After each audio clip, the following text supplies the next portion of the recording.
Hey, English learners, welcome back to the English Conversation Podcast, your quiet corner of the internet to learn real English through honest conversations and think about your life at the same time. I'm Sarah. And I'm Mike. Okay, I want to start today with a very simple question. Not a quiz, just something to sit with for a moment. Oh, already deep. I love it. Okay, go ahead. When was the last time you did something that made you a little nervous? Not terrified, just a little uncomfortable, a little unsure. That's interesting, because if you have to think really hard to remember, that might be telling you something. Exactly. And if you're listening right now, think about it. When did you last do something that felt new or risky or just a little scary?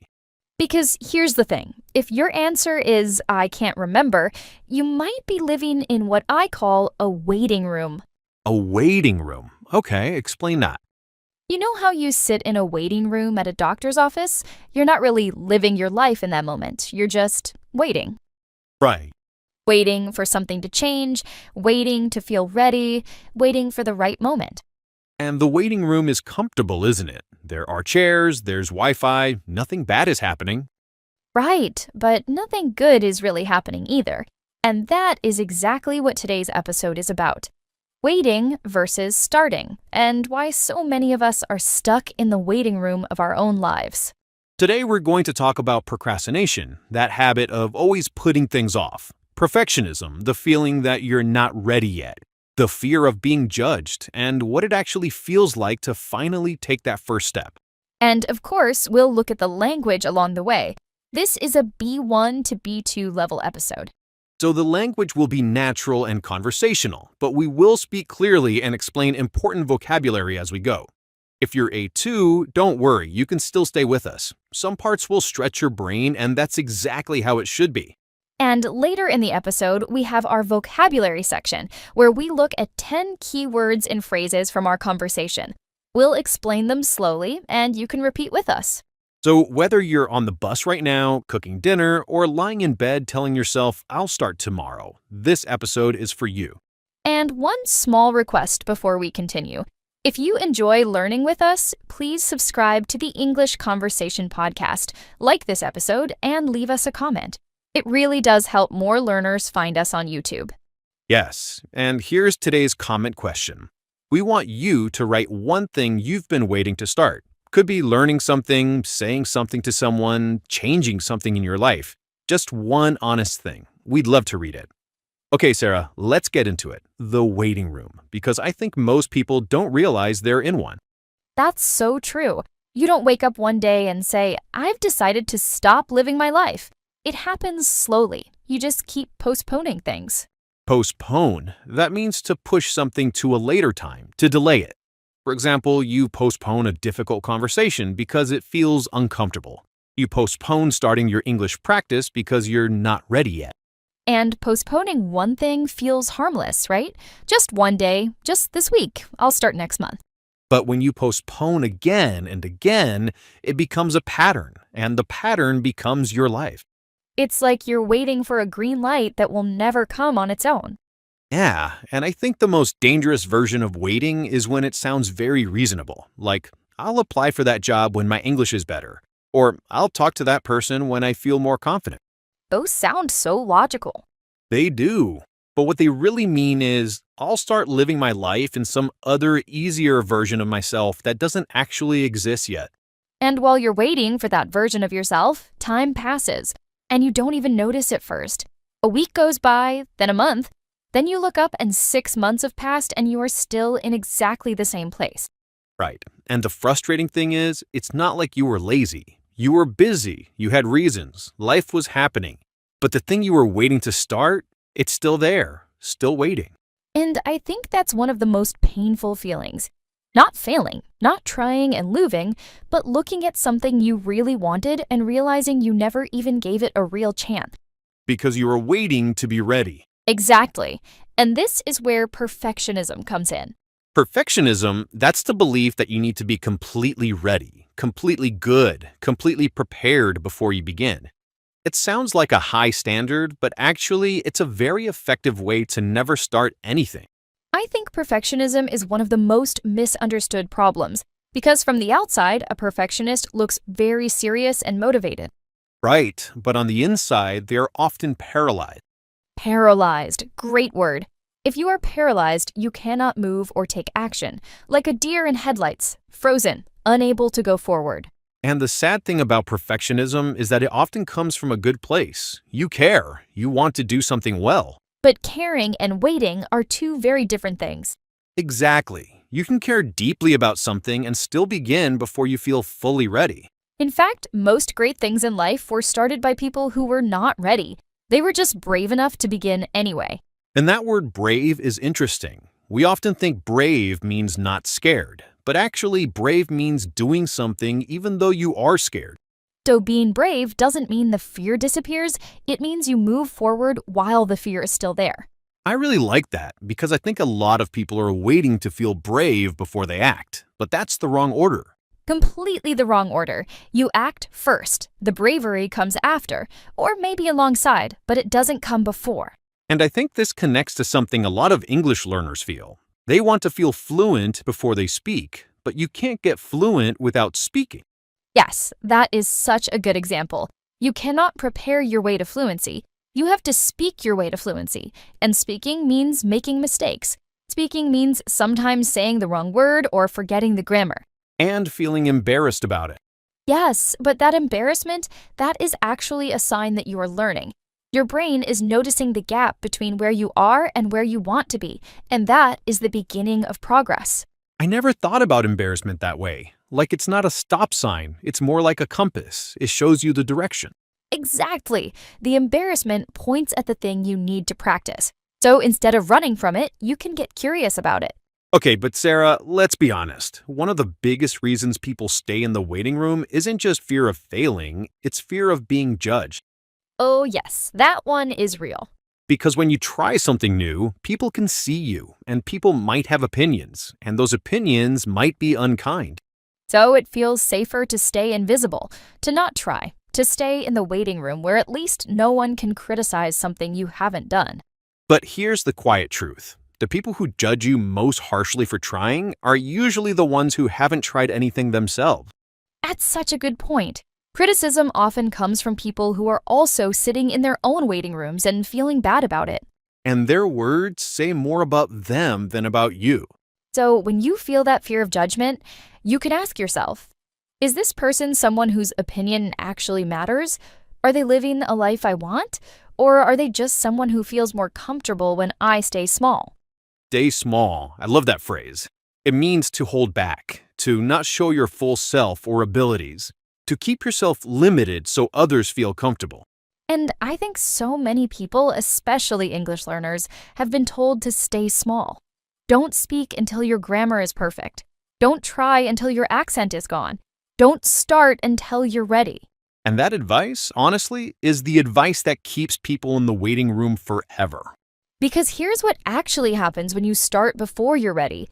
You make mistakes, yes, and the mistakes teach you more than any preparation ever could.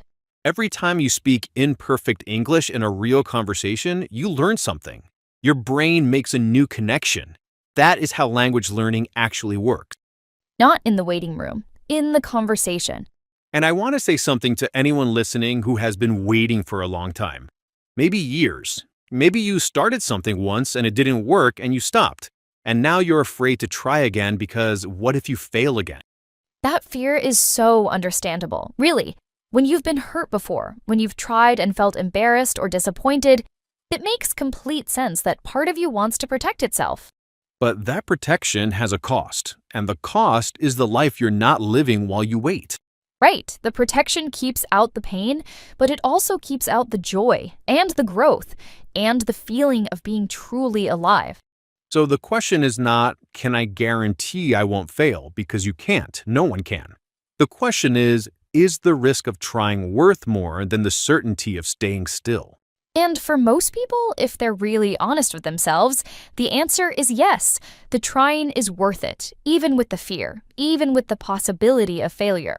So how do you actually leave the waiting room? I think it starts with one honest moment with yourself. You have to acknowledge where you are. Acknowledge, that means to admit something, to accept it honestly, to not pretend it isn't true. And acknowledging doesn't mean accepting forever. It just means seeing clearly. I have been waiting. I have been postponing. I have been afraid. Once you say that clearly, the next step becomes possible. And the next step doesn't have to be huge. You don't have to quit your job and move to another country. No, the next step could be one email you've been afraid to send, one conversation you've been avoiding, 5 minutes of speaking English out loud in your bedroom with no one watching.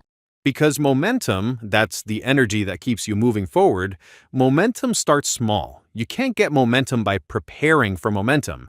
You get it by moving. Even one step taken imperfectly creates more momentum than a perfect plan that stays in your head. And when you take that step, something interesting happens. The waiting room doesn't disappear immediately, but it starts to feel a little less like home. And then the next step is a little easier, and the next one after that. This is what people mean when they talk about building confidence. Confidence isn't something you find in the waiting room. It's something you build by doing. Right, you don't wait to feel confident and then act. You act and then slowly, imperfectly, confidence grows. And I think the most beautiful thing about this is that it doesn't matter how long you've been waiting. You can start today, not tomorrow, today. Even if today is nearly over, even if you only have 5 minutes. Because the waiting room doesn't close. It is always there. You can walk back in at any time, but you can also walk out, and that door is always open too. So tonight, after this episode, you could ask yourself 3 quiet questions. What am I waiting for? What am I afraid people will think? And what is one small thing I could do this week instead of waiting? Write your answers in a notebook if you can, or just sit with them for a few minutes. Let yourself be honest. And if you want to share your answers in the comments, we would genuinely love to read them. You never know who your words might help. Because maybe someone else is listening right now from their own waiting room, and your comment might be exactly what they needed to see. Take a breath. The right moment is not coming, but you are already here. And here is enough to begin. All right, let's move into our vocabulary section now and look closely at some of the most powerful words we use today, so you can really make them your own. Yes, 10 words and phrases from this episode. We'll explain them again slowly, and you can repeat with us. First word, postpone. To postpone means to move something to a later time, to decide to do something later instead of now. For example, she postponed the interview because she felt nervous. Or, I keep postponing difficult conversations, but it never helps. You can repeat postpone. Postpone. Slowly, postpone. Next word, perfectionism. Perfectionism is the belief that you must be perfect before you start. It often stops people from beginning anything new. For example, his perfectionism made it impossible to finish the project. Or, perfectionism is not a high standard. It's often just fear with a nicer name.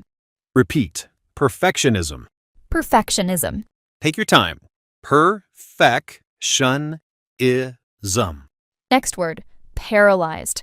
If you are paralyzed, you cannot move or make a decision. You are frozen by fear or confusion. For example, she felt paralyzed when she thought about speaking in front of the class. Or, fear can paralyze you if you let it make every decision. You can repeat paralyzed. Paralyzed. Slowly, paralyzed. Next word, brave. Brave doesn't mean not being afraid. It means doing something even when you are afraid. For example, it was brave of him to speak English, even though he made mistakes. Or, being brave is not the absence of fear. It is moving forward anyway. Repeat, brave. Brave. Next word, judgment. Judgment means an opinion or decision about someone, often negative. Fear of judgment means you're afraid of what other people will think or say about you. For example, fear of judgment stops many people from sharing their ideas. Or, she tried anyway, despite the judgment of the people around her. Repeat, judgment. Judgment. Slowly, judgment. Next expression, stay small.